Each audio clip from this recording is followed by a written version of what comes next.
a post that he issued 7 minutes ago now. Remarkable, absolutely remarkable.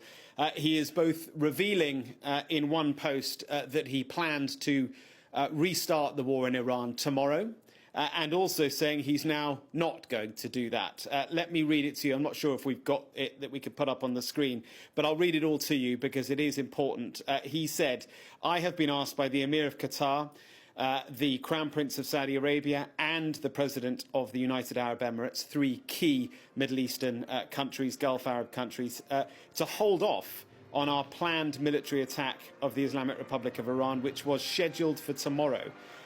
In that serious negotiations are now taking place, and that, in their opinion, as great leaders and allies, a deal will be made which will be very acceptable to the United States of America, as well as the countries of the Middle East and beyond."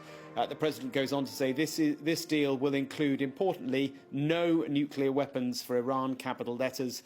"Based on my respect for the above-mentioned leaders, I have instructed the Secretary of War, Pete Hegseth, the Chairman of the Joint Chiefs, Dan Kane, and the United States military that we will, capital letters, not be doing the scheduled attack of Iran tomorrow, but have further instructed them to prepare to go forward with a full large-scale assault of Iran on a moment's notice in the event that an acceptable deal is not reached." Thank you for your attention to this matter. A lengthy statement, there it is, we've got it up there, but an important one, a very important one, posted 6 minutes ago on Truth Social.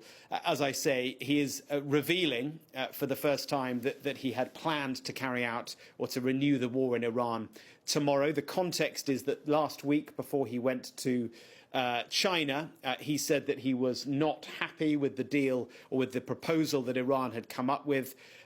The Americans and the Iranians, through the Pakistanis, have been negotiating behind the scenes for weeks and weeks now.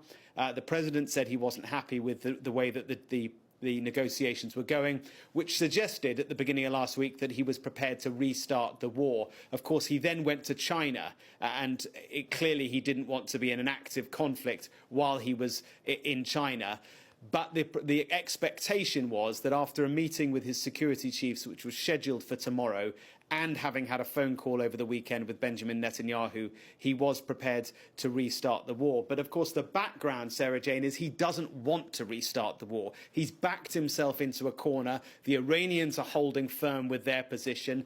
There is a clear stalemate, a deadlock, and because he's backed himself into a corner, the only option he had was to restart the war. Well, he's now using his allies in the Middle East, the Gulf Arab nations, who do not want this war to be restarted because they know Iran still has the capability to strike back and to strike in their countries.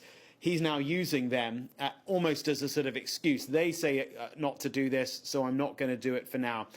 I would argue he's kind of clutching at straws, at reasons not to restart this war because he doesn't want to, and he is hoping that by buying himself time, Iran is going to come to a deal that he can sell as something that's better than the one he ripped up, the one that President Obama had signed many years ago now.